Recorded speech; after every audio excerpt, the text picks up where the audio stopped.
Здравейте хора! Част втора от рейтването на храните. Да видим сега какво ви се падна. Туршия не обичам, номер 9. Таратор, номер 7. Келапчета, номер 3. Буза, номер 6. Ще го сложим. Миш баш не обичам, номер 10.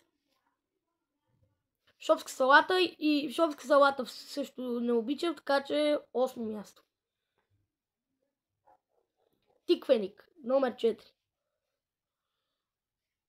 Рибена чорба, не обичам. Лютерица, номер 2 и номер 1, какво ще се падне? Баница, добре, номер 1. Напишете в коментарите дали искате да правя още части на тази поредица. Напишете в коментарите дали поредицата ви харесва. Чао!